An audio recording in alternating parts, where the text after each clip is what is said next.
No dia 6 de junho de 1944, 34 mil soldados norte-americanos embarcaram em uma missão decisiva. Em média, eles tinham 22 anos. E muitos acreditavam que não conseguiriam voltar. Eu escrevi uma carta para minha irmã dizendo: não espere que eu volte para casa. Eu achava que ia morrer.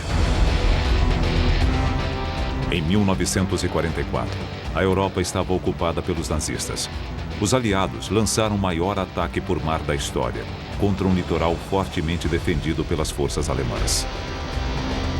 Era a melhor chance de libertar a Europa Ocidental. Mas para os soldados, mesmo chegar em terra foi uma batalha pela sobrevivência. Você chegava até a praia de Omaha, mas ao sair da embarcação não conseguia chegar até aqui. Você lutava para sobreviver em meio à arrebentação. Esta é a história épica da batalha de 12 horas pela praia de Omaha. No fundo, sabiam que estavam fazendo a coisa certa, não apenas pelo seu país, não só pela sua família, mas pelo mundo inteiro. Mas uma das maiores reviravoltas da história moderna dependeu de fatores surpreendentes e estratégias extraordinárias. Não foi apenas uma questão de homens e armas avançadas, mas de mágicos e invenções bizarras, como tanques capazes de nadar, paraquedistas explosivos e espiões que mandavam mensagens secretas através de pombos. Uma batalha onde as vidas de milhares de soldados norte-americanos dependeram da precisão da previsão do tempo ou da fivela do paraquedas. Mesmo assim, apesar de estratégias e dispositivos engenhosos espalhados ao longo de 300 metros de areia exposta, as armas mais poderosas da guerra ainda são a liderança e a bravura.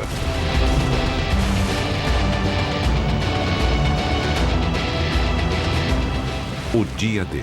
Quem sobreviveu e por quê?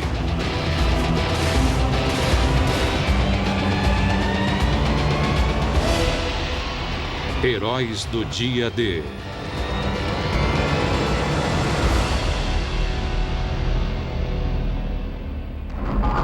Cinco anos após o início da Segunda Guerra Mundial, o futuro da Europa estava ameaçado. Os nazistas de Hitler haviam ocupado o continente. Junto com os aliados, os Estados Unidos encabeçavam a luta. Eram 6 horas da manhã no litoral francês.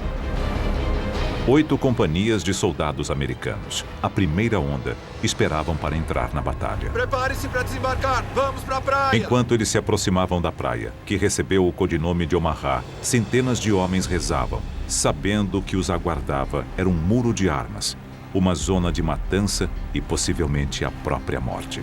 Entre eles estava Hal Baumgarten, de 19 anos de idade. O barco estava muito silencioso. Eles sabiam o que iriam enfrentar. Como quase todos na embarcação, o dia D foi a primeira vez que Ra entrou em ação. Embora ele não soubesse, nas 12 horas seguintes, a vida de Ra dependeria do que ele havia comido no café da manhã, da física da água e de um pedaço de madeira de 5 centímetros.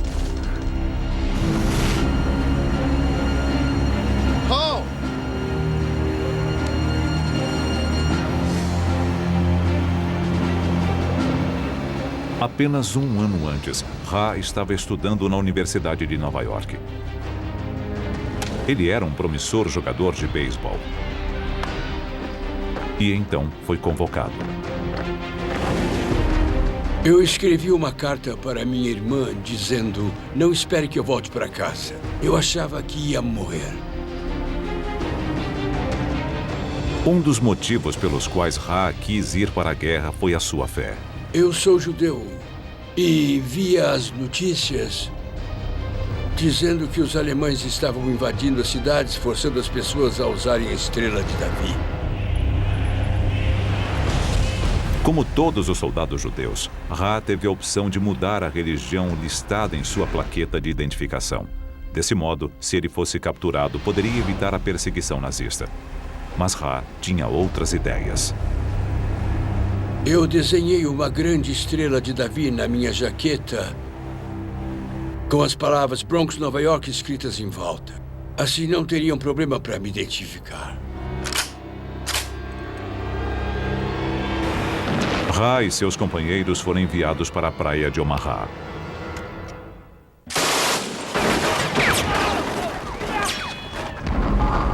Mil e 200 alemães tinham suas armas posicionadas, voltadas para o litoral. Eles estavam equipados com a devastadora arma nazista, a MG-42. Ela era a metralhadora mais rápida do mundo, 2 vezes mais veloz do que a metralhadora Browning norte-americana.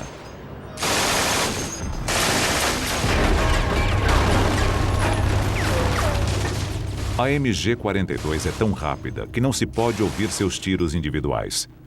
Ela ficou conhecida como o zíper de Hitler e faz um som parecido com o de tecido sendo rasgado. Sua velocidade vem de um projeto revolucionário. Em uma arma comum, as balas são travadas no lugar por um ferrolho. Mas os alemães descobriram que se o ferrolho percorrer pequenos cilindros, ele aumenta a velocidade do carregamento das balas. Isto faz com que a arma seja capaz de disparar até 1.500 balas por minuto.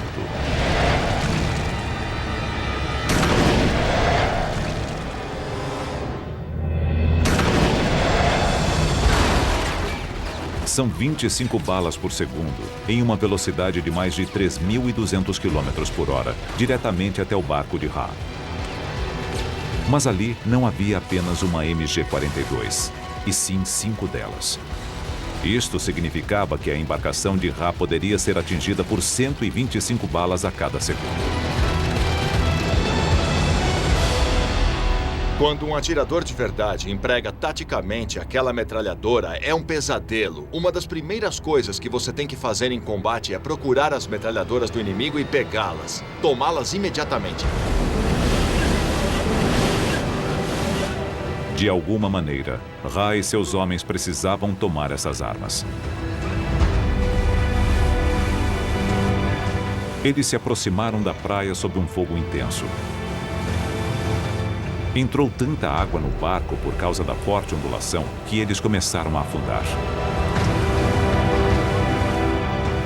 E o movimento violento do barco poderia causar outro problema: o enjoo causado pelo mar.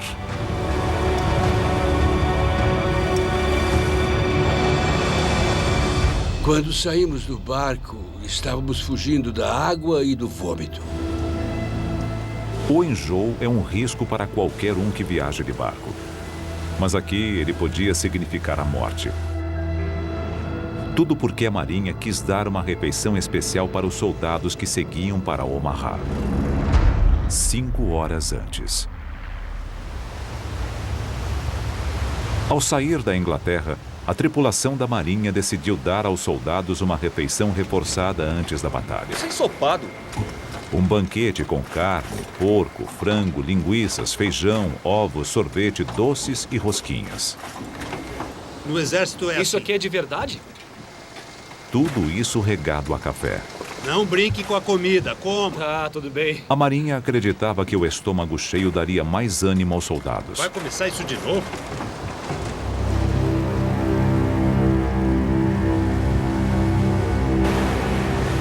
Ra pulou o café da manhã e comeu só um chocolate.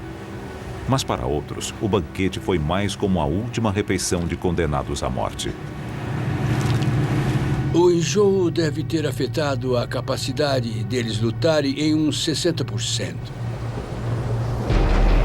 Ao chegar na praia de Omaha, muitos dos homens estavam debilitados. E não havia hora pior para isto acontecer.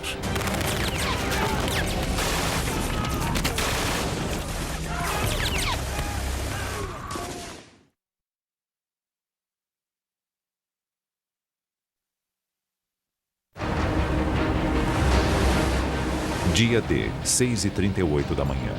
Milhares de soldados norte-americanos estavam desembarcando na praia de Omaha. Eles estavam cansados, com frio e muitos deles terrivelmente enjoados. Um dos soldados que não ficou doente era Ra Baumgarten, que na época tinha 19 anos de idade. Esperem! Esperem! A embarcação onde ele estava havia chegado o mais longe possível na arrebentação. A rampa abaixada era um sinal para que cada arma daquela praia fosse descarregada na saída do nosso barco.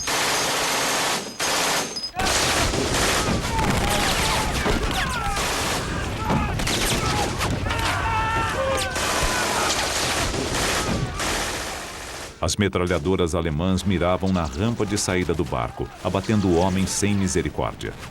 Para sobreviver, os soldados tinham de fazer a única coisa que eles haviam sido avisados para não fazer: pular na água pela lateral. E eu mergulhei.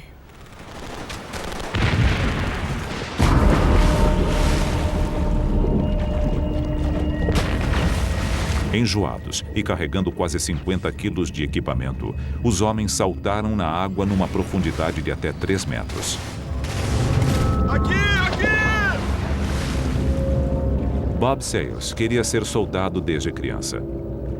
Mas antes de sequer disparar um tiro, Bob estava se afogando, afundando no mar com o peso da jaqueta, da munição e do rádio. Quando pulei na água, fui direto para o fundo. Senti que estava me afogando. Foi quando eu entrei em pânico, porque a água era bem funda. Quando toquei no fundo, me livrei do rádio, mas ainda estava com a jaqueta. Eu precisava tirá-la ou não conseguiria sobreviver. Exausto, enjoado e embaixo d'água, Bob tirou a jaqueta no último segundo. Eu dei um belo impulso no fundo e em poucos segundos voltei para a superfície. Os soldados que escaparam da morte no mar aprenderam uma lição amarga naquele dia. Quanto mais enjoado você está, menos ágil você fica e maiores as chances de se afogar. Alguns foram direto para o fundo, se afogando.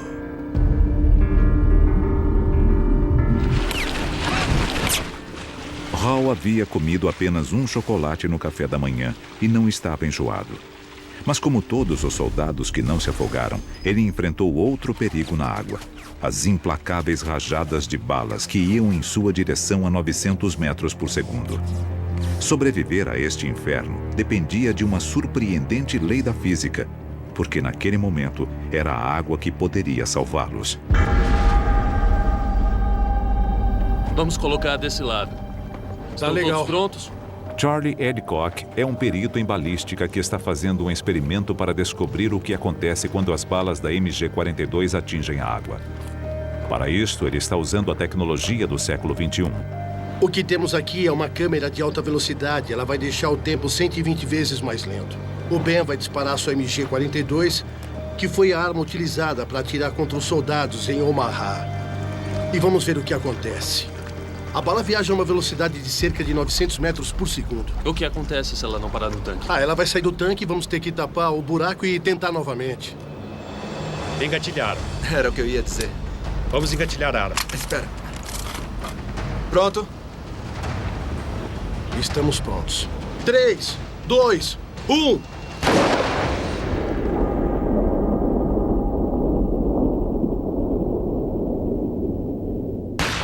A resistência da água é tão grande que faz com que a bala pare menos de 1 metro após penetrar. Basicamente, ela foi de 900 metros por segundo para zero em 75 centímetros, no máximo.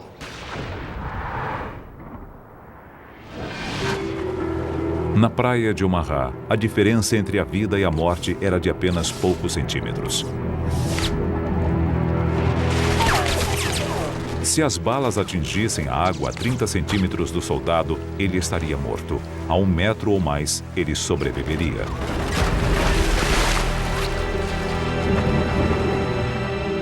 A missão dos soldados havia começado há apenas 2 minutos. Dos 1.450 soldados que chegaram naquela primeira onda na praia de Omaha, calcula-se que mais de 1/3 morreu na primeira hora.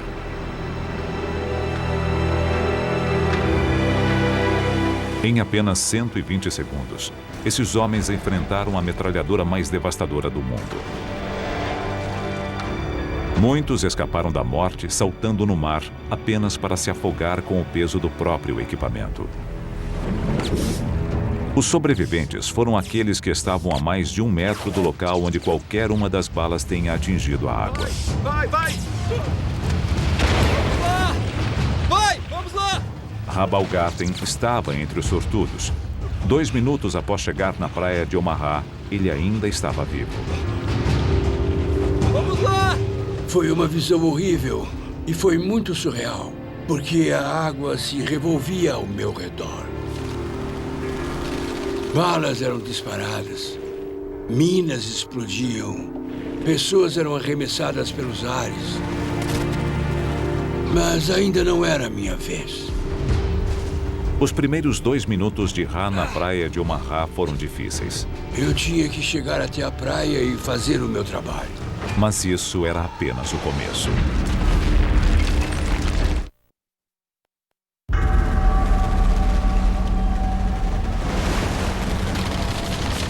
6 de junho de 1944, em Omaha, a praia mais sangrenta do dia D. Às 6h42 da manhã, 10 minutos após o início do desembarque, a situação já era bem ruim.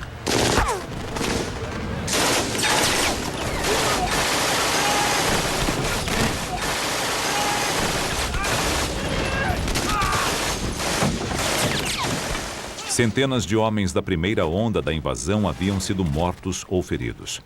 Muitos outros eram alvos fáceis dentro d'água. E eles ainda não haviam chegado na parte mais difícil, a praia. Os homens precisavam atravessar a praia, totalmente expostos sob o fogo contínuo das metralhadoras. Era uma zona mortal de 300 metros de largura, o equivalente a 3 campos de futebol. Em diferentes estágios, eles ainda enfrentariam diferentes perigos. Nos primeiros 180 metros, eles teriam que passar por obstáculos como cavalos de frisa e estacas. 60 metros depois, havia um quebra-mar e fileiras de arame farpado. E, em seguida, campos minados com 17.000 minas. Finalmente, após 300 metros, eles chegariam às dunas no final da praia. Só então, eles poderiam começar a atacar os alemães. É muito surreal. Você cruzando aquela praia, você vê nos filmes, mas não é com você. Aquilo estava acontecendo comigo. Os homens da infantaria estavam sozinhos e desprotegidos na praia. Mas havia um plano para ajudá-los, usando tanques. Se os aliados conseguissem colocar tanques na praia antes dos soldados, eles dariam cobertura e poderiam atacar as defesas alemãs. Mas embarcações levando tanques são vulneráveis. Eles precisavam encontrar um meio de levar os tanques para a praia de outro modo. E para isso, os inventores do bloco aliado tiveram uma ideia engenhosa. Um tanque capaz de nadar. Este é um tanque DD de direção dupla, um veículo de assalto anfíbio. O tanque DD é aquele tipo de ideia maluca que se tem em tempos de guerra. Parecia coisa de desenho animado. Ele era um tanque Sherman comum, impulsionado por propulsores, com uma tela de proteção presa por cilindros pneumáticos. E o mais louco foi que ele funcionou. Nos meses que antecederam o dia D, os tanques anfíbios foram testados e passaram com louvor. Eles seriam levados até a praia durante o ataque, surgindo das águas para a surpresa dos alemães. No início do dia D, os tanques estavam a 5.500 metros da praia em uma embarcação gigantesca. Um dos comandantes dos tanques era o sargento Don Lucy, com 24 anos de idade na época. Ele vinha de uma grande família irlandesa na Califórnia, o mais novo de 6 irmãos. Don era um homem grande e gentil, de 1,90 m, que amava seu pastor alemão, Duke. Todo mundo conhecia Don como Babe. A tarefa de Don era colocar um tanque DD na praia de Omaha junto com outros 31 tanques. Na praia haveria um tanque a cada 45 metros dando cobertura para a infantaria, mas havia um problema.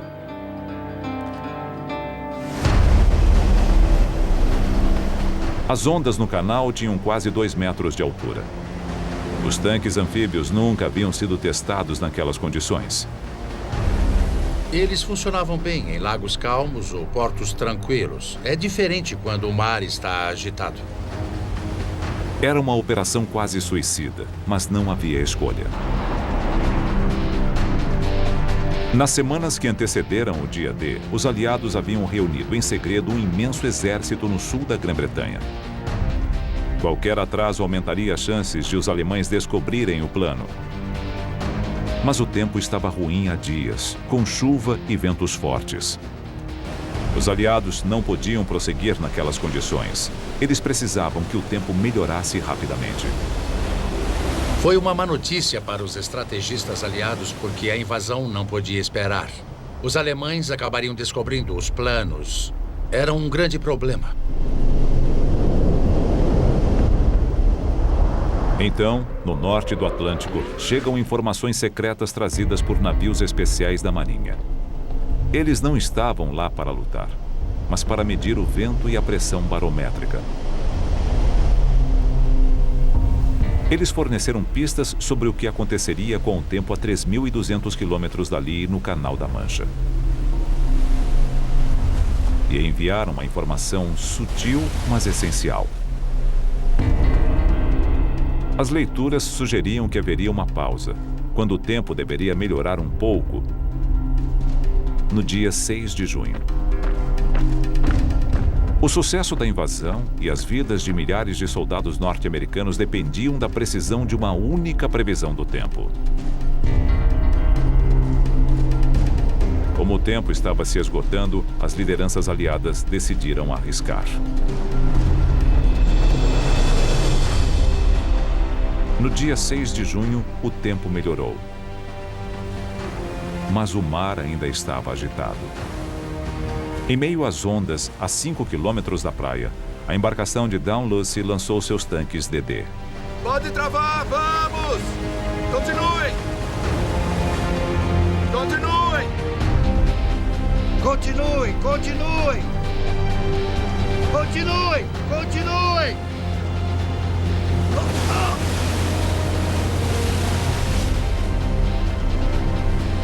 O tanque de Dunn estava flutuando e funcionava bem, mas ele não havia sido projetado para lidar com ondas de 2 metros.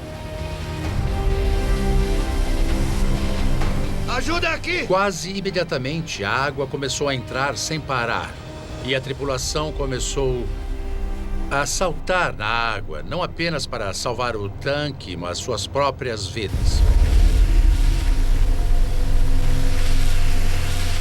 Quando há uma brecha, é impossível impedir que a água entre. O tanque começou a afundar. Para sair do tanque DD, o piloto precisava passar por um buraco assim. Não é fácil.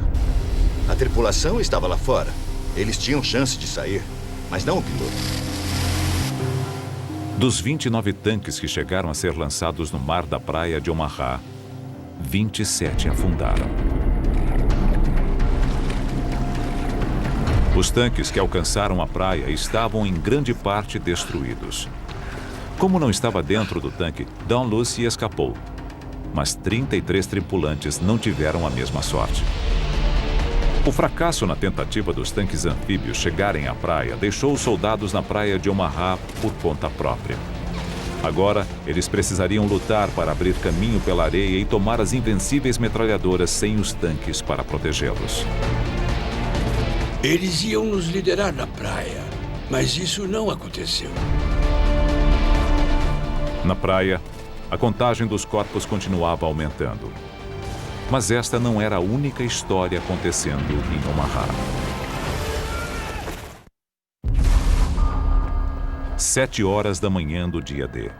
Meia hora após o início do desembarque na praia de Omaha. O recruta alemão de 18 anos de idade, Franz Gockel, atirava continuamente nas tropas norte-americanas desde o começo da invasão do bloco aliado.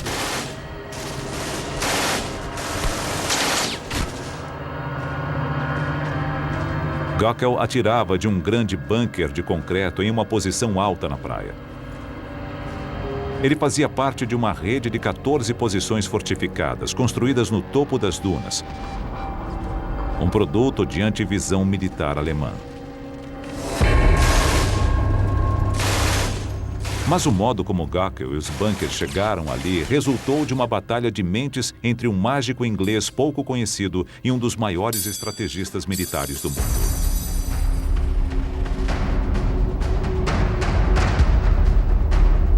Gockel é um dos 20.000 homens encarregados de defender a Normandia. Apenas um ano antes, ele estava trabalhando na empresa do pai perto do Vale do Rouge, consertando telhados danificados pelas bombas dos aliados. Mas, como inúmeros outros alemães, ele foi convocado para a máquina de guerra de Hitler. 6 meses antes.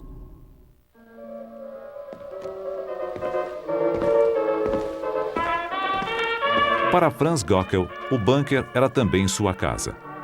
Dentro do posto de guarda de concreto, ele e seus companheiros dormiam, comiam, ouviam música e descansavam.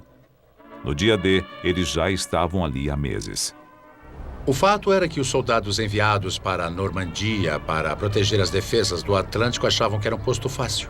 Eles tinham comida boa, tinham instalações confortáveis e um ambiente agradável. A guerra não estava sendo muito difícil para eles. Na verdade, nenhum deles acreditava que teria de defender o litoral de uma invasão. Os soldados não eram os únicos a pensar desta maneira.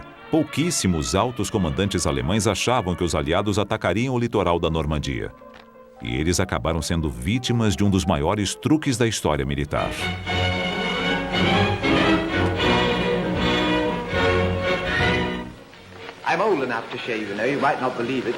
E este foi o homem que forneceu a inspiração. Jasper Maskelyne era mágico profissional e ilusionista. Jasper Maskelyne vinha de uma família de mágicos de uma longa dinastia que havia sido famosa durante a Era Vitoriana. Quando a guerra começou, Maskelyne quis usar suas habilidades mágicas para ajudar a combater os nazistas. Segundo fontes, ele disse que se era capaz de enganar as pessoas em um teatro, onde era o centro das atenções, sob as luzes da ribalta com o público a poucos metros de distância, ele tinha certeza de que conseguiria enganar um soldado alemão a mais de 1 quilômetro de distância.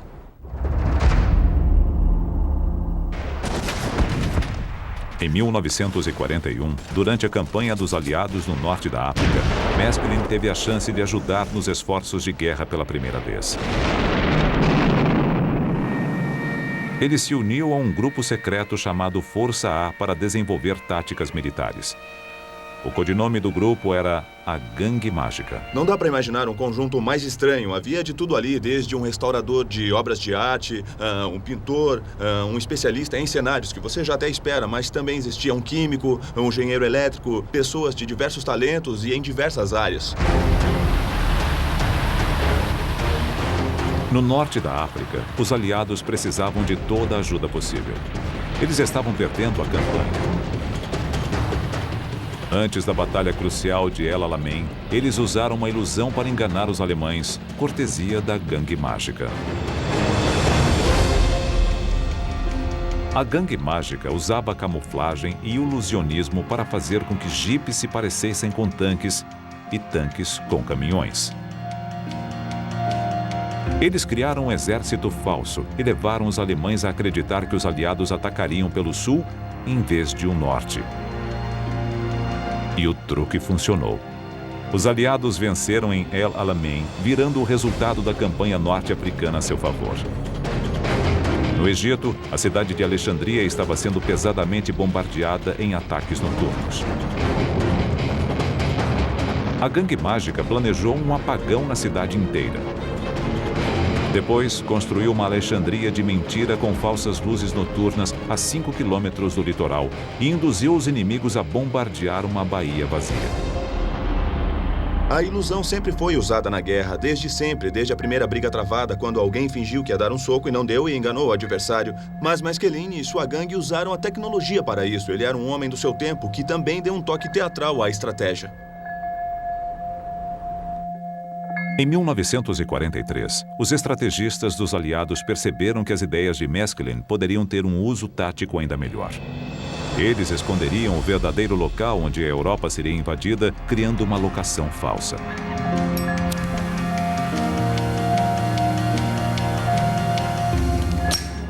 Os aliados queriam invadir as praias da Normandia. Mas para reduzir as defesas alemãs, eles planejaram uma estratégia elaborada, dando a entender que cruzariam o Canal da Mancha em seu ponto mais estreito, o Pas de Calais. Eles queriam usar as táticas de Maskelyne para reunir um exército falso no sul da Inglaterra, do outro lado de Calais.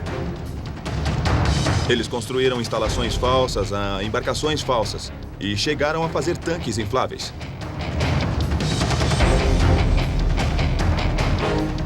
Eles pediram para que o general Patton fosse até lá e fizesse várias visitas oficiais na esperança de que a espionagem alemã percebesse ou que todo aquele equipamento falso fosse visto por algum avião e que os convencesse de que havia alguma movimentação ocorrendo naquela região, quando na verdade era apenas um embuste.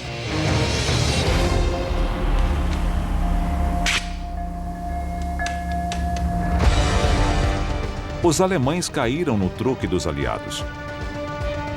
Nos meses que antecederam o dia D, o comando nazista movimentou a maior parte de sua temida divisão de tanques e uma grande parte da infantaria da Normandia para o Pas de Calais, a 240 quilômetros dali.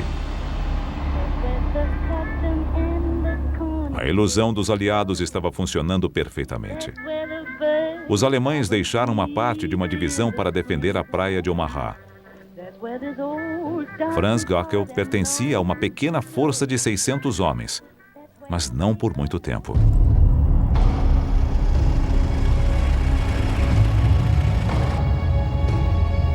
Mas havia Erwin Rommel, comandante de todas as defesas alemãs no litoral norte da França. Rommel era um bicho-papão para os aliados. Ele era um estrategista terrivelmente bom. Ele tinha a capacidade de entrar na cabeça de seu adversário. Para alguns, ele era o próprio demônio. O auge para a reputação de Rommel foi ter lutado no deserto com uma quantidade mínima de recursos e ter conseguido derrotar os aliados, uma batalha após outra. Rommel não era um soldado comum. Ele gostava de tirar fotografias. Amava animais, especialmente seu Dachshund Ajax. Ele até tocava violino. E o mais importante, era um mestre da estratégia e um comandante habilidoso.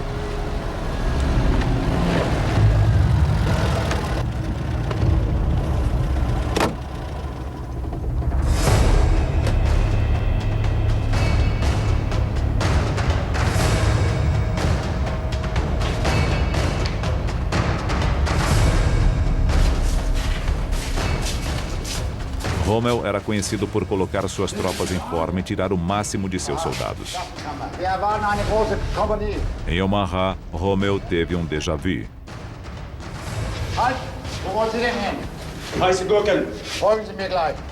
Rommel chegou a Omaha e teve uma espécie de revelação.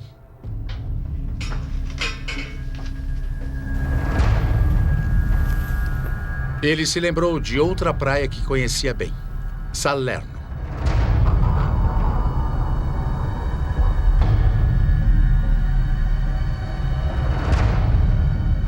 Salerno era a praia que os aliados haviam usado para conseguir invadir a Itália em 1943. Milhares de soldados desembarcaram ali em um ataque anfíbio que venceu os alemães. Como a praia de Salerno, Omaha tinha a mesma curva gradual na linha do mar, além de uma leve inclinação muito parecida. Ambas as características eram ideais para o desembarque de tropas vindas do Canal da Mancha. Rommel achava que aquelas eram exatamente as características que os aliados procurariam novamente quando invadissem a França. Com base nisto, Rommel decidiu reforçar pesadamente as tropas na praia.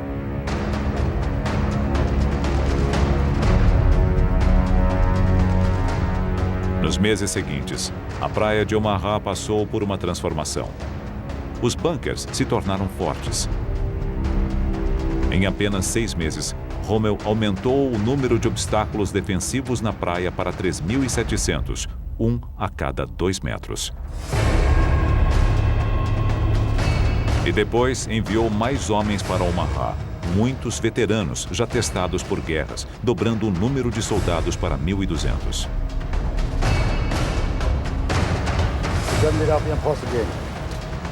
Rommel transformou um tranquilo posto litorâneo em uma fortaleza formidável, com posições de combate capazes de visualizar grandes trechos da praia. Dia D.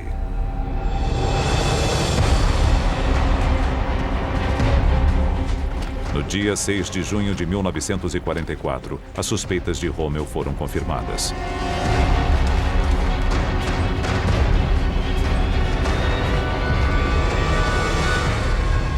Os homens que observavam de seus postos naquela manhã deveriam estar sentindo uma mistura de medo e entusiasmo.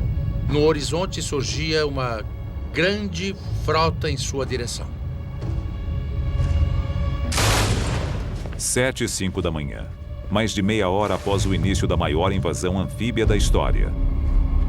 Da fortificação recém-renovada, Franz Gockel disparava tão rapidamente quanto sua arma permitia. Ele não saberia quantos homens havia matado até os cadáveres começarem a aparecer na praia. Aqui, no dia D, a vida e a morte foram decididas em uma batalha de mentes. Inicialmente, os aliados haviam sido bem-sucedidos em esconder o ponto de invasão dos alemães. Mas o gênio tático de Rommel acabou com qualquer vantagem que eles haviam conseguido com a ilusão, e as consequências foram devastadoras. Vamos armar aqui! Vamos! Naquele momento, Rabaulgarten estava no início da zona de matança na praia de Omaha. Em meio ao caos, Ha viu Robert Gabert, seu melhor amigo no exército.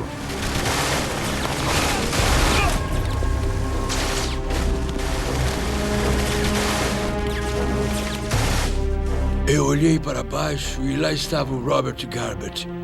Aquilo mexeu comigo porque não consegui conter as lágrimas que escorreram como sangue pelo meu rosto. Vem aqui! Para os soldados norte-americanos, as primeiras horas da invasão da praia de Omaha foram um verdadeiro inferno. Mas não era para ter acontecido dessa maneira. Os aliados tinham um plano para destruir todas as forças defensivas alemãs, mas uma coisa os impediu.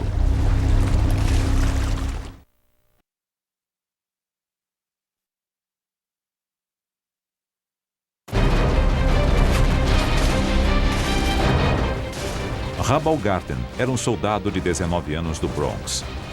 No início do dia D, ele achava que poderia morrer. Agora, 30 minutos após o início da invasão, ele tinha certeza disso. Às 7h10 da manhã, Ha estava no início de uma zona de matança de 300 metros de comprimento na praia de Omaha. Entre ele e seu objetivo, as dunas no final da praia, havia 3.700 obstáculos defensivos, moitas de arame farpado e 17.000 minas explosivas. Para sobreviver, ele precisava escapar de todos eles, sob o fogo constante de metralhadoras disparadas por soldados nas colinas. A questão de estar na praia de Omaha é que não havia nenhuma proteção. Poderia haver alguns obstáculos na praia, ou você poderia se abrigar atrás de seus companheiros mortos, mas os soldados alemães estavam no alto atirando sem parar. Deve ter sido terrível. Ha precisava passar pela zona mortal sem nenhuma proteção contra as balas. À sua volta, não havia apenas violência e carnificina, mas também loucura. Ele viu um soldado conhecido. Ele estava sem o capacete. Havia um buraco no lado esquerdo de sua testa. Seus cabelos estavam encharcados de sangue. Ele se ajoelhou, começou a rezar com seu rosário e a metralhadora que estava na direita o cortou ao meio. Um horror. Foi um horror ver pedaços nos corpos de pessoas que todos nós conhecíamos. Você sentia o cheiro da carne queimada. Havia homens gritando por suas mães. Mãe! Mãe! Foi uma cena horrível. Uma cena horrível que ficaria ainda pior. Entre as testemunhas do caos estava um jovem médico chamado Virgil Mounts. Ele não tinha 20 anos como alguns dos outros soldados na praia de Omaha. Virgil tinha um segredo. Ele era menor de idade. Virgil Mounts tinha apenas 15 anos. Ele mentiu para ser convocado, pegou a licença do irmão. Ele não deveria estar ali.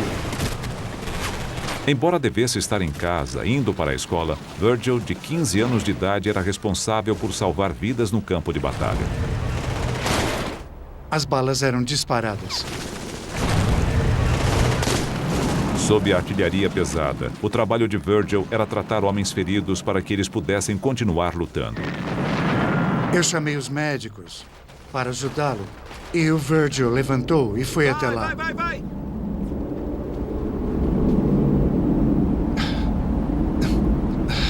É muito difícil falar sobre isso.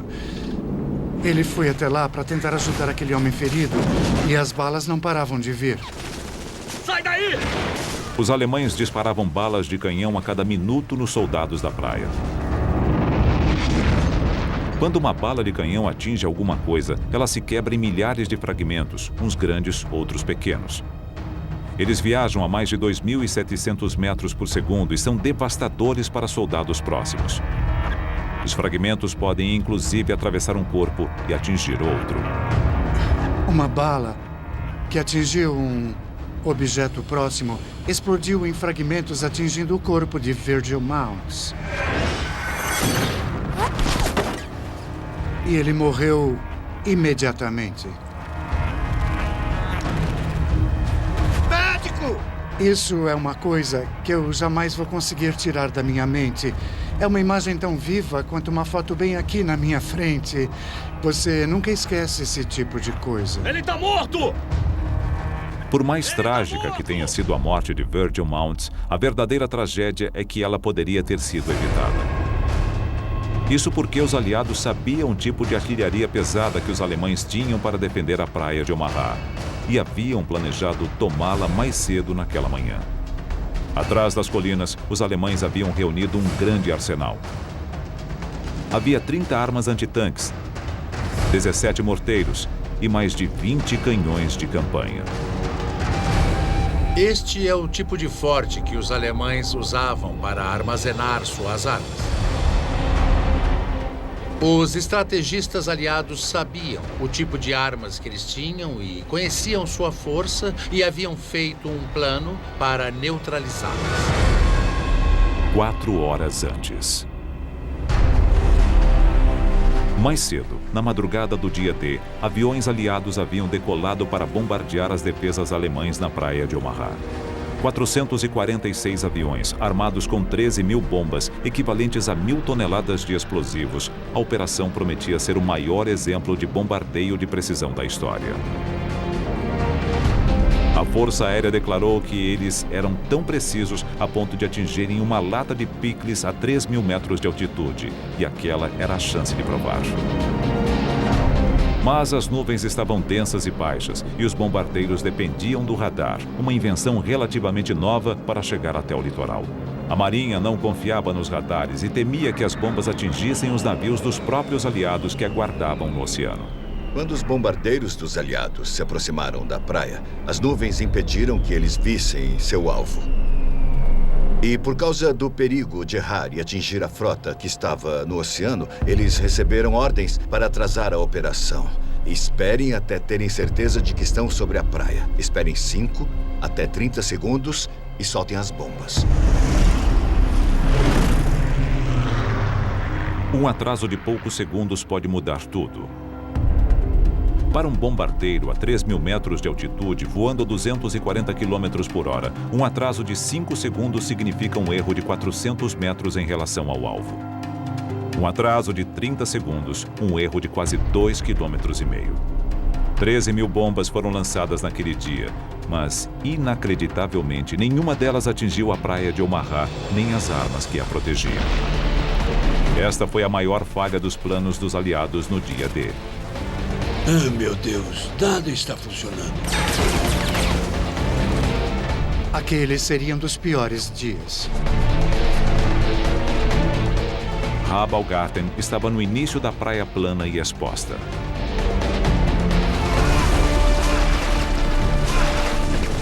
Eu disse a mim mesmo, tenho que sair desta praia. E ele não tinha escolha. Ra iniciou a traiçoeira corrida pela areia. Eu pensava comigo mesmo qual seria a sensação de uma bala passando pelo meu corpo. Como seria levar um tiro?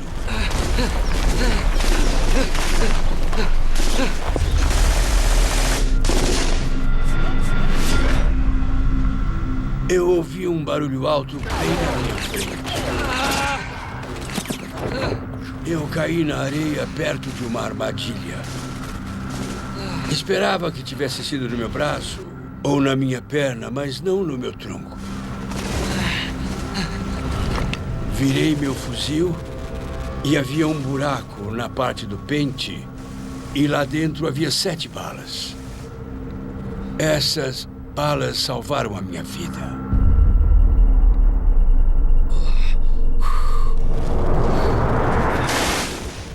Salvo por um pente de balas, um incrível golpe de sorte.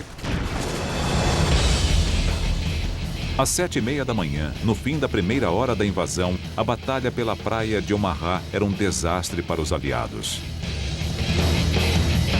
Mas, por pior que fosse a situação naquela praia, a 6,5 km dali, outros soldados norte-americanos das forças de elite embarcavam em uma missão suicida, a missão mais perigosa do dia D.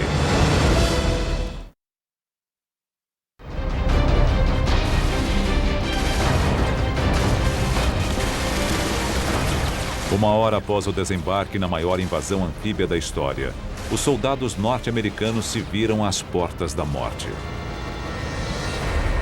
Os cadáveres espalhados pela praia de Omaha mostravam que os alemães eram um inimigo bem mais difícil do que eles esperavam. Por todo o litoral havia um grande número de armas escondidas no alto e em um afloramento rochoso. Entre elas, 5 imensos canhões de artilharia de 155 milímetros, capazes de destruir tudo em um raio de 24 quilômetros. Eles poderiam atingir Omaha e a praia próxima de Utah, assim como afundar os navios aliados que chegavam para ajudar na invasão. Esses canhões poderiam ter destruído os navios que se aproximavam do litoral. Cada um deles transportava milhares de soldados. Com o alcance de 24 quilômetros, todos estavam vulneráveis. Os canhões de artilharia precisavam ser destruídos, mas eles estavam no topo de colinas de 45 metros de altura.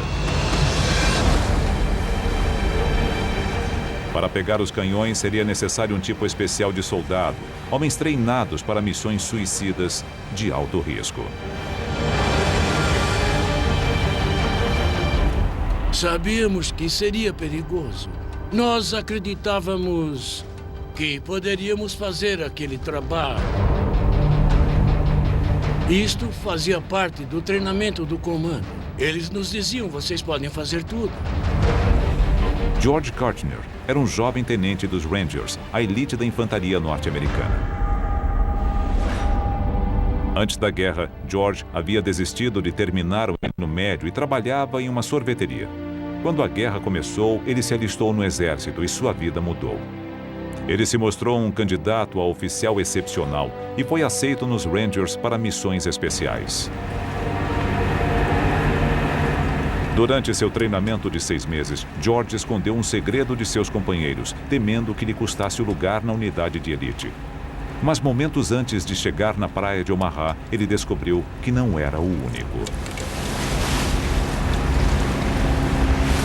É mais importante ver e atirar no inimigo quando ele está atirando em você. Os Rangers precisavam escalar as colinas de 45 metros sob o fogo constante. Dadas as probabilidades, eles sabiam que muitos não sobreviveriam à missão. O ataque a uma colina é perigoso, se não for uma das mais difíceis missões de um soldado. Você tem que escalar 45 metros de uma colina enquanto pessoas atiram em você. E quando você chega ao topo, tem que continuar lutando contra as armas. Em uma escala de complexidade de 1 a 10, sendo 10 a mais alta, eu daria nota 10.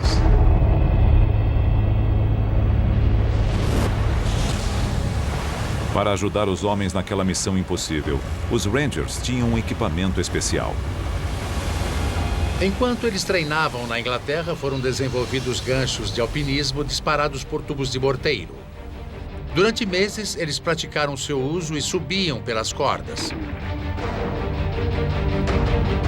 Mas a prática não envolvia metralhadoras e atiradores de elite disparando constantemente contra eles. O primeiro trabalho dos Rangers era cruzar a praia e chegar às colinas. A metralhadora que estava na nossa esquerda, no topo da colina, começou a disparar contra nós quando ainda estávamos na embarcação. Vamos! Vamos! E 2 dos homens ao meu lado foram feridos. Vai, vai, vai! Com gravidade. Recebi um tiro na lateral. O médico olhou e disse: "Você vai ficar bem, vou fazer um curativo. A bala não atingiu nada importante." Nunca conseguiremos fazer isso. Eu virei e disse: "Isso é um grande erro. Jamais conseguiremos subir essas colinas." Com as rajadas de balas vindas do alto, os Rangers devolveram o fogo e prepararam sua arma secreta: o gancho lançado por foguete. Mas no momento crucial, o lançamento falhou.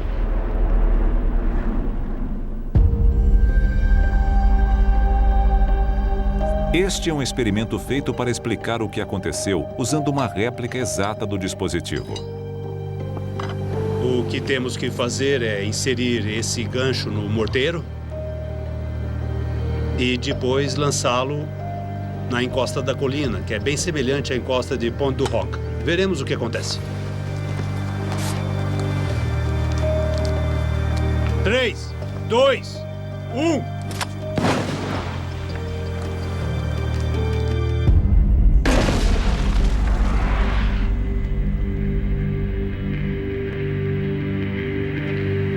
A exemplo dos morteiros do treinamento dos Rangers, este aqui dispara o gancho e acorda a mais de 45 metros de altura. Mas no dia D, em Pont du Hoc, havia uma diferença crucial. Naquela manhã, os Rangers esperaram mais de 3 horas no mar antes do desembarque.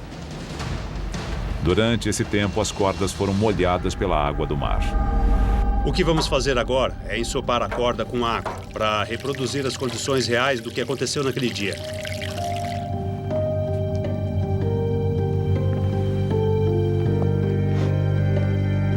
3, 2, 1...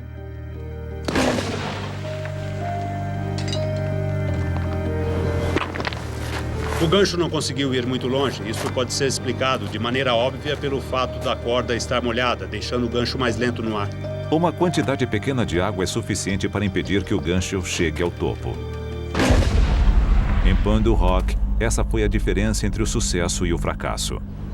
Para mim foi isso que aconteceu naquele dia. Esse foi um dos problemas que eles tiveram. Mas das 60 cordas que os Rangers levavam, 19 estavam secas o suficiente e alguns ganchos conseguiram chegar até o topo. Kirchner subiu em uma dessas cordas imediatamente. Eu subi, mesmo com a corda molhada. Aquilo não me incomodou. Eu levei uns 15, 20 segundos para subir.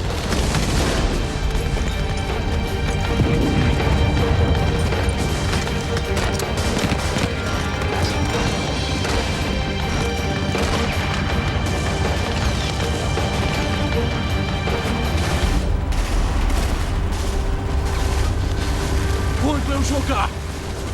Fogo! Vai, vai, vai!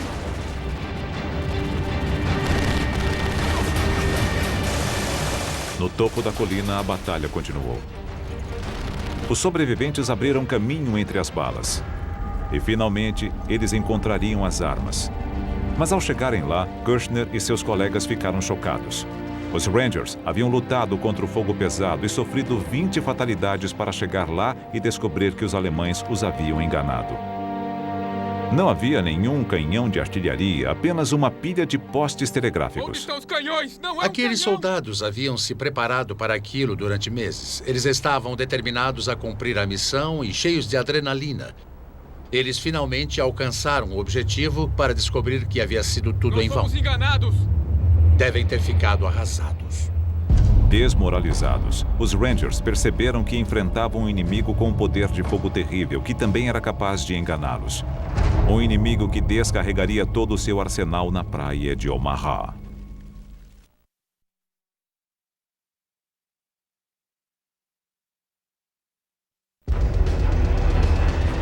Oito horas da manhã do dia D, na praia de Omaha. Milhares de soldados americanos enfrentavam o intenso fogo inimigo. Um deles era Hal Baumgarten. Nos últimos 90 minutos, ele havia cruzado 210 metros de uma praia exposta de 300 metros.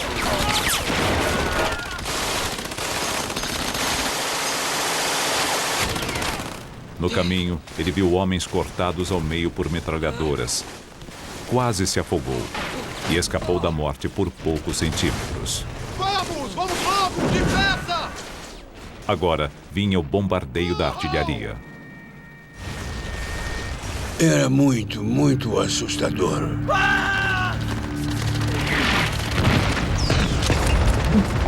As balas de canhões são mais assustadoras do que as metralhadoras. Vai! Porque elas vêm do desconhecido. Você não sabe o que elas vão atingir se a bala está vindo na sua direção. Por isso é assustador. Eu olhei para cima e o xinguei. E logo que eu fiz isso, uma bala de 88 milímetros explodiu bem na minha frente. Ra foi atingido pela explosão. O fogo da artilharia fere e mata de duas maneiras diferentes. A primeira é pelos estilhaços, fragmentos de metal quente que voam a 11 mil quilômetros por hora. Quando uma bala de artilharia atinge o alvo, arremessa fragmentos quentes de metal para todo lado. É como se 1000 balas fossem disparadas ao mesmo tempo e cortam uma pessoa com a facilidade de uma faca quente cortando manteiga. Aqueles estilhaços são o maior perigo do canhão de artilharia. Meu próprio pai, Eric Ashcroft, foi ferido por um deles quando estava chegando em Seward, outra praia do dia D naquela mesma manhã.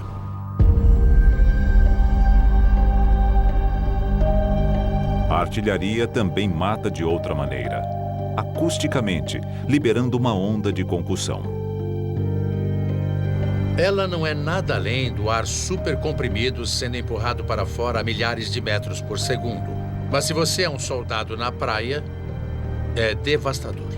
Eu era um receptor. De vez em quando, alguém me atingia com um bastão de beisebol. A sensação foi bem essa. Ela não precisa nem atingir você.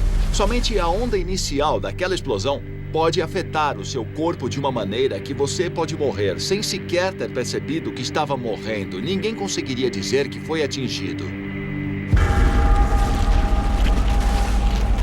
Embora ele tenha sobrevivido, o estilhaço e a onda de concussão quase arrancaram fora a bochecha de Ra. Às 8h30 da manhã, 2 horas após o início do dia D, o ataque norte-americano à praia de Omaha parecia um desastre. A derrota parecia certa.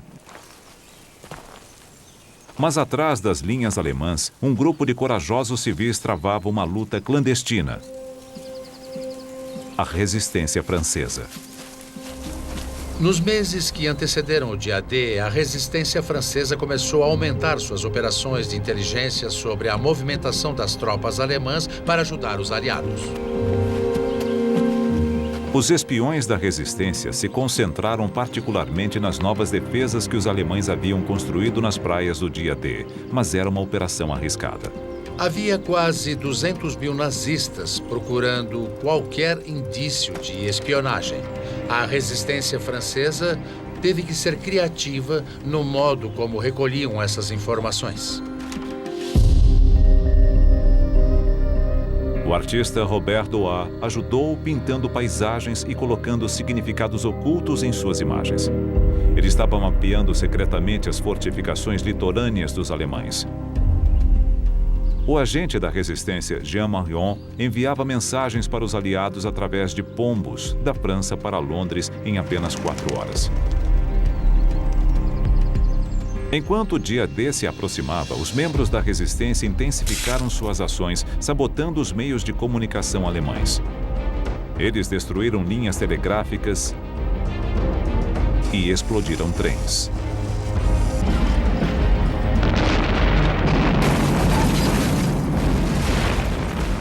Mas quanto mais ousada ficava a resistência, mais vigilantes se tornavam os alemães. Nas semanas que antecederam o dia D, os alemães contra-atacaram. Eles atiravam nos pombos espiões.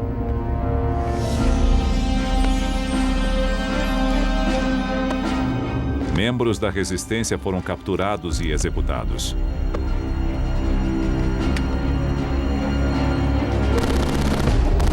Mas a resistência já havia causado estragos.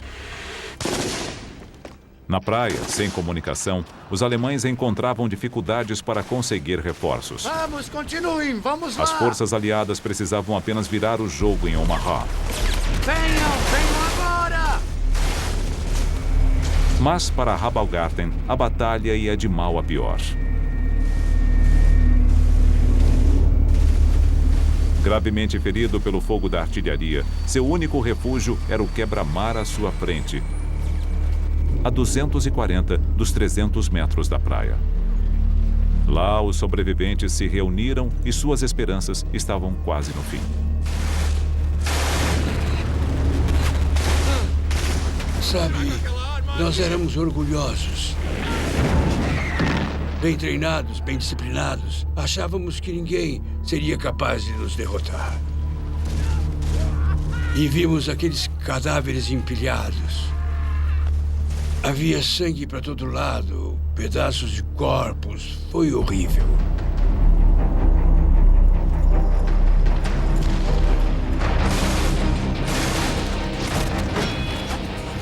Eu me perguntava, por que não comigo?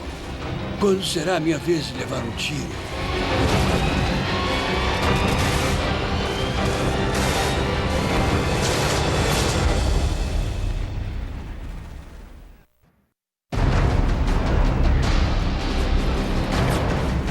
Nove e meia da manhã na praia de Omaha, 3 horas após o início do dia D.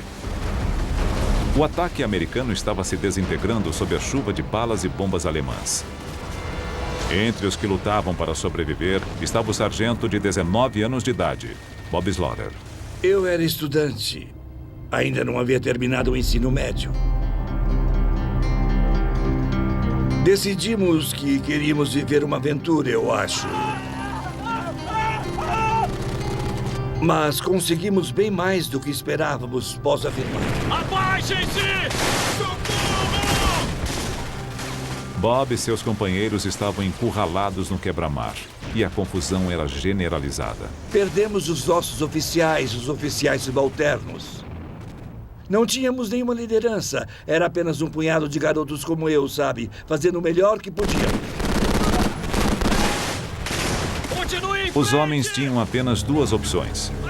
À sua frente, o implacável fogo alemão. Atrás, a maré que subia rapidamente. Às 9h30, o mar cobria a maior parte da praia, confinando milhares de homens desesperados em um trecho estreito de terra com menos de 10 metros de largura.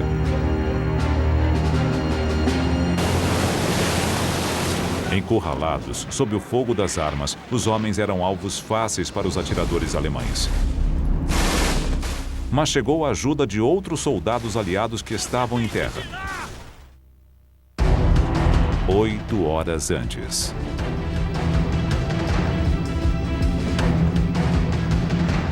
Na noite anterior ao dia D, mais de 1.200 aviões decolaram em direção à Normandia.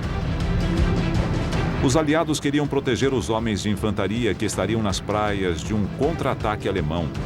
Para isso, eles lançaram um grande ataque aéreo antecipado.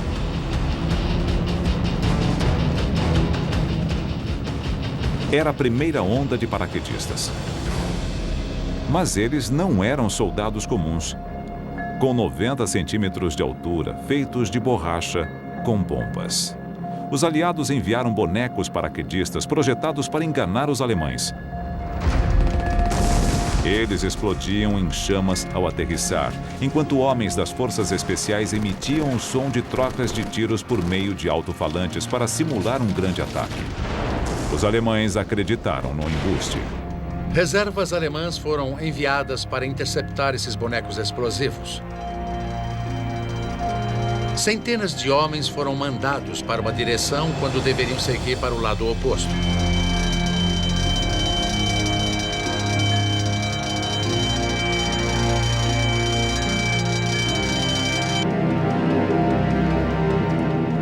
Depois foi a vez de 13 mil paraquedistas de verdade. A 101ª Divisão Aerotransportada. Pat McCree era um paraquedista militar de 20 anos de idade. Quando ele voltou à Inglaterra, 1 em cada 5 de seus companheiros havia sido ferido ou morto. O avião de Pat se aproximou do local do salto.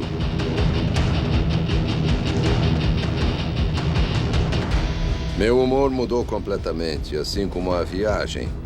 Ela ficou acidentada, errática, pendia para a esquerda, depois para a direita. Sentíamos e ouvíamos os tiros.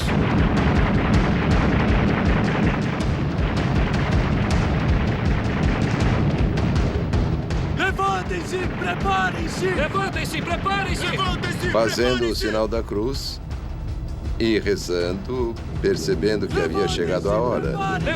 Você olha para o cara na sua frente e dá um tapinha nas costas. 6 pronto! 5 pronto! 4 pronto! Está todo mundo bem? É claro que sim.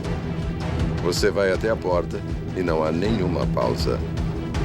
Vamos lá! Vai!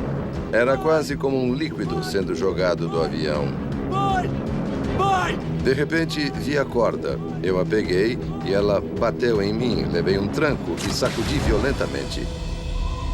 Depois, tive uma sensação de paz e tranquilidade.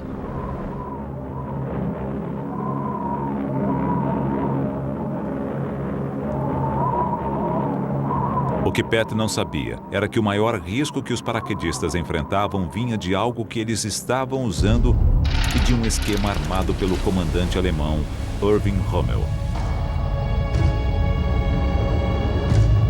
Para dificultar uma invasão aérea, Rommel ordenou que os alemães inundassem centenas de quilômetros quadrados de campos, represando 2 grandes rios da Normandia.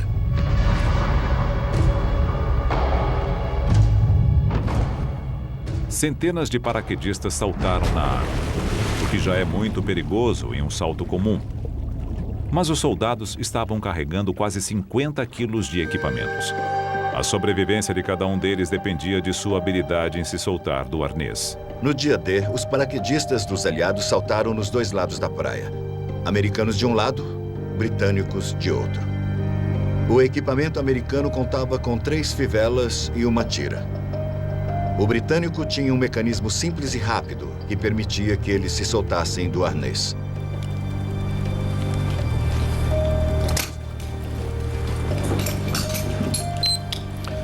O paraquedista britânico se soltou em apenas 5 segundos. Enquanto o americano ainda está lutando para se livrar do paraquedas. O paraquedas estava preso aos homens. O arnês era uma armadilha mortal. Você tinha que se livrar do paraquedas, porque ele podia cair em cima de você. Se não fizesse nada, em poucos segundos, sua vida chegaria ao fim. Não havia como se soltar rapidamente. Você precisava alcançar lá embaixo, soltar uma perna e depois a outra. O risco era gigantesco. Dos 13 mil paraquedistas que saltaram, centenas se afogaram. Perdemos muitos soldados, gente boa. Para muitos, uma fivela fez a diferença entre a vida e a morte.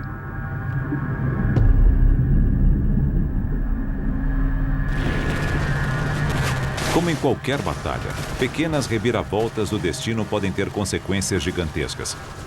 Mas na praia de Omaha, uma qualidade encontrada no campo de batalha iria mudar a história. A bravura.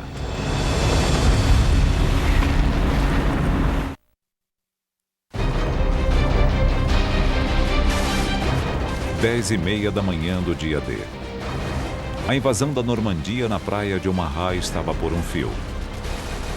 Milhares de soldados americanos haviam sido mortos ou feridos por bombas e balas alemãs.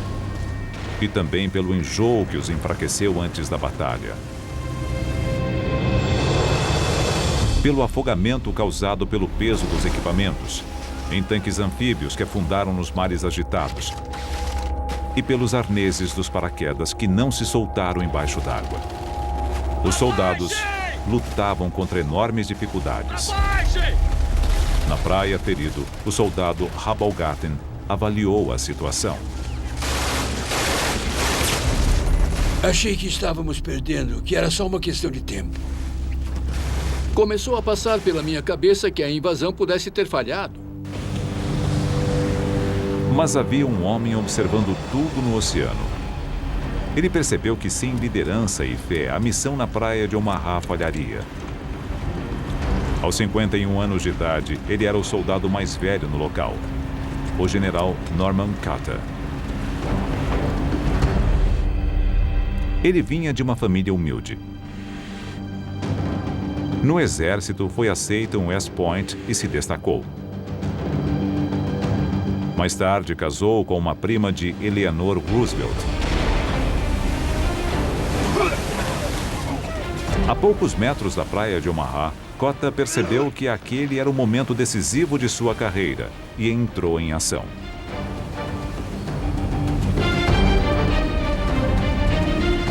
Cota sabia que tinha 3 prioridades.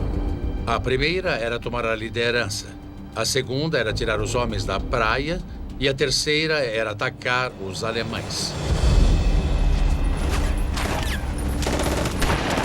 Continuem atirando! Continuem! Ao chegar em terra, Cota assumiu o controle. Fiquem próximos! De repente, alguns dos meus homens disseram: Capitão, olha aquele homem lá embaixo. Olhei para a praia e cerca de 100, 150 metros dali havia um homem com um charuto e ele estava gritando com as pessoas na praia. Era difícil acreditar que havia alguém correndo pela praia, porque ela estava sob uma intensa rajada de balas. Mesmo àquela distância, ele parecia um pouco mais gordo em relação a nós. E nós perguntávamos, quem será ele? O homem era destemido. Você vai ser o próximo! Sim, senhor! Naquele momento, ele pensou, o que devo fazer? Então, ele decidiu que tinha que se encarregar daquela situação, porque só havia morte, caos e destruição. E ele precisava assumir o controle, porque ninguém mais faria isso. Vamos chegar até lá e vamos sair desta praia! Vamos! Cota estava de pé e estava falando. Ele estava encorajando as pessoas, dando a elas um pouco de sua coragem. Em frente! Vamos lá, rapazes! Ele disse, não podemos ficar aqui, temos que ir para o interior. Ele estava indo embora e virou para mim e disse, eu sei que você não vai me deixar na mão. Mas a liderança também exige estratégia. Vamos lá! Vamos lá! Pouco além do quebra-mar havia 2 fileiras de arame farpado. Cota precisava fazer com que seus homens passassem por elas e atravessassem a região aberta antes que pudessem atacar os alemães em suas posições. Passar pela primeira fileira de arame farpado foi relativamente simples. O desafio era passar pela segunda, que ficava 10 metros acima, na encosta da colina. Para isso, Cota tinha uma solução.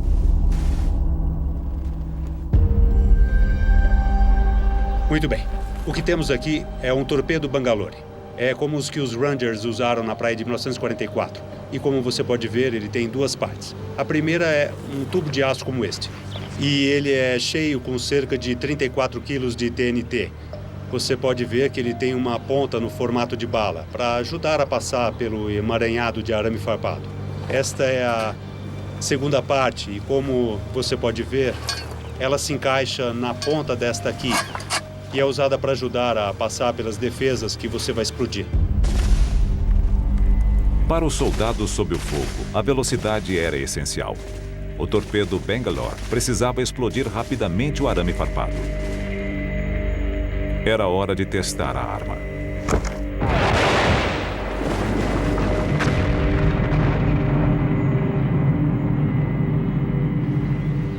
O torpedo Bangalore explodiu um buraco no meio do emaranhado de arame farpado.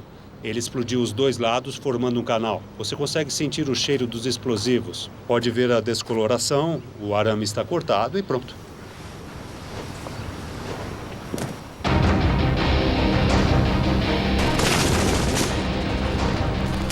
O torpedo Bangalore podia fazer o trabalho para Kota e os soldados, mas ele precisava ser colocado no lugar.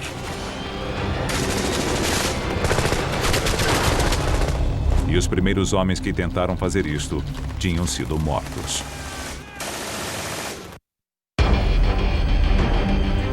Quando o general Kota chegou à praia de Omaha, enfrentou uma tarefa quase impossível. Os soldados americanos estavam encurralados em uma estreita faixa de areia, com os alemães de um lado e o mar do outro. Exaustos e feridos, eles estavam perto de desistir.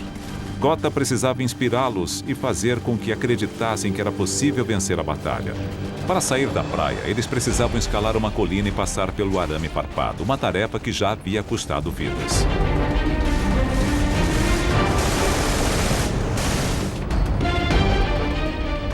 A ajuda viria do mar.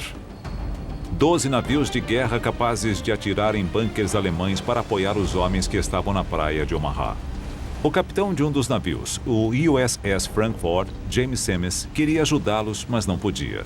Ele havia recebido ordens de esperar.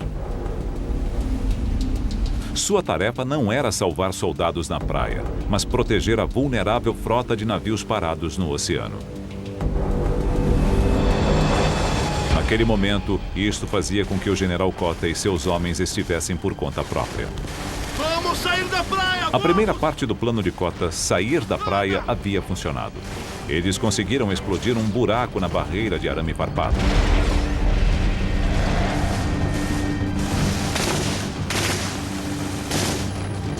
Mas, esperando por eles, perto do topo da colina, havia uma metralhadora MG-42 disparando 25 balas por segundo.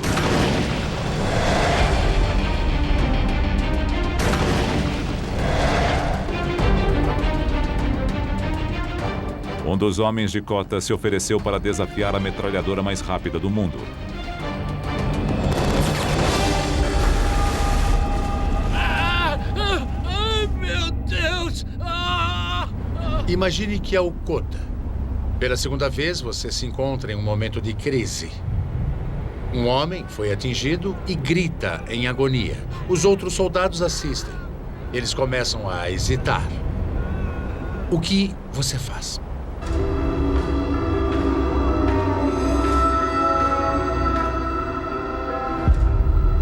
Aquele general sabia que estava no comando e que precisava fazer com que alguma coisa acontecesse, ou todos iriam morrer. Kota mostrou sua determinação com uma frase que se tornou famosa. Senhores, estamos sendo mortos na praia. Vamos morrer lá no interior. Ele então usou a melhor arma que tinha à disposição. Por aqui! A liderança. E foi o primeiro a subir a colina.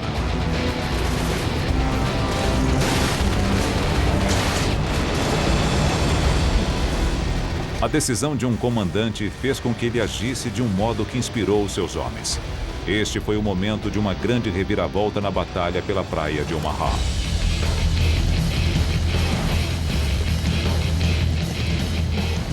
Kota liderou o ataque. Enquanto isto, a 16 quilômetros dali, no oceano, outra decisão essencial estava sendo tomada. Nos navios que participaram do dia D, alguns dos oficiais tentavam acompanhar a batalha. Esta filmagem feita na época mostra centenas de homens mortos ou feridos na areia e nas águas. Os oficiais estavam a ponto de desistir. No meio da manhã, eles consideraram movimentar algumas das tropas que haviam restado para a outra praia.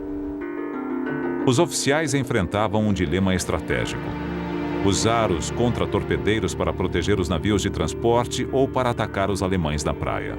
Começaram a chegar notícias que algumas tropas estavam conseguindo quebrar as barreiras alemãs. Binóculos. Após horas de espera, os comandantes da Marinha finalmente deram a ordem para o combate. O comandante James Semmes, do USS Frankfurt, recebeu permissão para ir para a praia. Velocidade total. Semmes levou Frankfurt tão perto da praia que se arriscou a raspar o casco no leito do mar. A menos de 750 metros da praia, o Frankfurt virou de lado e abriu fogo, começando o ataque. As balas passavam por cima de mim. Você ouvia um zunido e depois um boom. Você ouvia o barulho do bum, bum, bum, bum, bum, bum, bum, bum, bum. Eu queria apertar a mão do comandante daquele navio. Para os homens, foi um momento de alívio. 11 outros navios de guerra se juntaram ao ataque.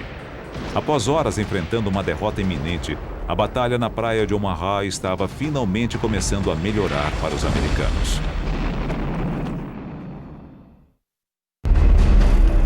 O dia D na praia de Omaha. Um tempo e lugar onde a menor decisão poderia fazer a diferença entre a vida e a morte. Você comeu demais no café da manhã do navio? Se comeu, poderia ter sido debilitado pelo enjoo e se afogado antes mesmo de chegar à praia. É uma terrível ironia ir até a praia de Omaha para lutar pelo seu país, mas ao sair da embarcação não conseguir sequer chegar em terra e ter que lutar contra o mar por sua vida. Na água, a diferença entre levar ou não um tiro foi de poucos centímetros. O que parece extraordinário é que, se a bala atingisse a água a menos de 30 centímetros de você, você morria. Mas se ela atingisse a água a 1 metro, você estaria salvo. Mas o dia D quase não chegou a acontecer. Durante dias, tempestades violentas tornaram os mares agitados demais para um desembarque anfíbio. Os estrategistas estavam desesperados por uma melhora quando chegou uma informação secreta vinda do Atlântico. As leituras sugeriam que poderia haver uma pausa de um único dia, quando o tempo melhoraria um pouquinho. Portanto, as vidas de milhares de soldados americanos dependiam de uma única previsão do tempo. Depois, havia a praia. Com apenas 300 metros de largura, ela poderia ser atravessada em menos de 1 minuto se não fosse por isto: a MG-42, cuja velocidade era proveniente de uma inovação pequena, mas revolucionária. Em uma arma comum, as balas são travadas no lugar por um ferrolho. Mas os alemães descobriram que, se o ferrolho percorrer pequenos cilindros, ele aumenta a velocidade do carregamento das balas. Isto faz com que a arma seja capaz de disparar até 1.500 balas por minuto. A MG-42 transformou a praia de Omaha em um trecho de 300 metros de carnificina. Alguns jamais conseguiram atravessá-la.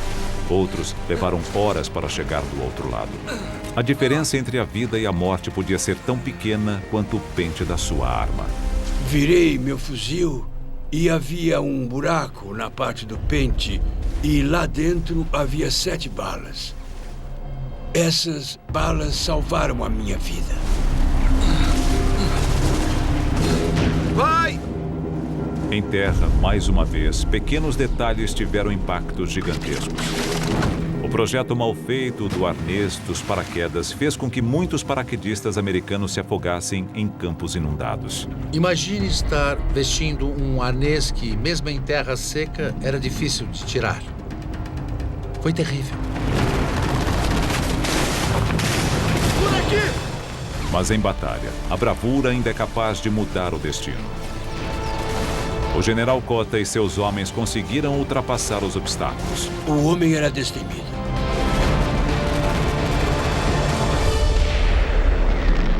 Com o apoio naval, eles conseguiram seguir por terra. Um exército inteiro poderia agora desembarcar na França, iniciando a libertação da Europa Ocidental. É impressionante que nos dias que se seguiram ao dia D, chegaram mais 200 mil homens, trazendo 3 milhões de toneladas de suprimentos, com uma logística que o mundo jamais havia visto e também não viu desde então. Esta é uma fotografia aérea tirada na praia de Omaha ao meio-dia do dia D. A maré está alta. Podemos ver as ondas batendo contra o quebra-mar. Embarcações, tanques abandonados e os veículos no mar. Mas entre eles também podemos ver centenas de pontos. Cada um deles é um corpo. Um soldado americano morto, caído na praia.